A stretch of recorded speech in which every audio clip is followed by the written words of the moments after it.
Hello hi everyone, welcome back to my channel. So తమ్ముళ్ళు అయితే చూసారు కదండి. సో వీడియో అదన్నమాట. మనకు బుడి శనగలు ఇలా ఉబ్బాలి అని అంటే మాత్రం ఒక చిన్న ట్రిక్ అయితే చేయాలండి. ఏం లేదండి, చాలా సింపుల్. అండ్ ఒక కప్పు మీరు బుడి శనగలు తీసుకొని వాటికి పసుపు ఉప్పు కలిపిన వాటర్ని అయితే పట్టించాలండి. సో ఒక స్పూను ఉప్పును చిటికెడు పసుపు అయితే తీసుకొని వాటర్లో కలిపేయండి. ఇలా కలిపిన ఈ పసుపు వాటర్ను బుడ్డి శనగలకి మొత్తం పట్టించండి. మొత్తం పట్టించి వాటిని ఎండలో అయినా లేదా గాలికి ఫ్యాన్కి అయినా ఆరబెట్టండి. ఒక 20 మినిట్స్ ఆర్ 15 మినిట్స్ అవి వాటర్ అనేది ఆరిపోయే వరకు ఆ ఉప్పును పసుపు అనేది వాటికి మంచిగా పడుతుంది. పడడం వల్ల కూడా టేస్ట్ అనేది బాగుంటుందండి. సో చాలామందికి ట్రిక్ అయితే తెలియక ఇవి ఎలా ఉబ్బుతాయి అని చెప్పి అయితే చాలామంది అనుకుంటారు. సో మనం ఎప్పుడైనా తినాలనిపించినప్పుడు వేంపినప్పుడు అయితే ఇలా ట్రిక్ అయితే చేసి పెట్టుకోండి. సో ఇప్పుడైతే ఎండలో ఇవి ఆరిపోయాయి. సో ఈ వీడియో అయితే మీకు నచ్చుతుందని నేను అనుకుంటున్నాను. సో ఈ ట్రిక్ మీకు బాగా యూజ్ అవుతుంది. వీడియో కనుక నచ్చితే జస్ట్ ఒక లైక్ అయితే చేయండి డెఫినెట్గా. అండ్ మన ఛానల్ని సబ్స్క్రైబ్ చేసుకోండి.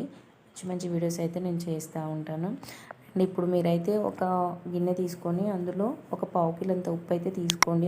పావు కేజీ అంత ఉప్పు అయితే తీసుకోండి. ఎందుకంటే ఉప్పు చాలా ఉంటేనే మనకి బుడ్డి శనగలు అనేవి మంచిగా వేగుతాయి అన్నమాట. ఒక గిన్నెలో ఒక కప్పుడు ఉప్పు తీసుకొని ఉప్పు హీట్ అయ్యాక ఒక పిరికెడన్ని బుడ్డి శనగలు అయితే అందులో వేసుకొని అటు ఇటుగా కలుపుతూ ఉండండి. చూసారు కదా అవి ఎలా ఉబ్బుతున్నాయో, ఎగురుతున్నాయి, చిట్పట్ అంటూ ఎగురుతూ ఉంటాయి.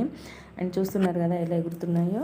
ఇవి మీకు ఉప్పు అనేది బాగా హీట్ అయ్యాలి. హీట్ అయినాక పిరికెడైతే అందులో వేసేసి అటు ఇటుగా కలుపుతూ ఉండండి. అలాగే ఉంచితే మళ్ళీ అవి మాడిపోతాయి. అండ్ ఇవి చేసేటప్పుడు మాత్రం మంట మాత్రం హైలో పెట్టండి. స్టవ్ హైలో పెట్టి చేసేయండి. చూడండి ఎలా ఉబ్బుతున్నాయో, చిట్పట్మంటూ ఎగురుతూ ఉన్నాయి. సో ఈ ట్రిక్ మీకు నచ్చితే కనుక డెఫినెట్గా వీడియోని అయితే లైక్ చేయండి. అండ్ మన ఛానల్ని సబ్స్క్రైబ్ చేసుకోండి. ఇంకా మీ ఫ్రెండ్స్కి ఫ్యామిలీకి ఎవరికైనా తెలియని వాళ్ళకు ఉంటే ఈ వీడియో షేర్ చేయండి, వాళ్ళకు కూడా తెలుస్తుంది.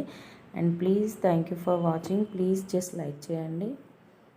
చూస్తున్నారు కదా. సో ఇలా మీకు హోల్స్ ఉన్న గంటెతో తీసేసేయండి. ఉప్పు రాకుండా అలా కిందికి ఉప్పు అనేది వెళ్ళిపోతుంది. సో ఇలా అయితే ఉంటాయి.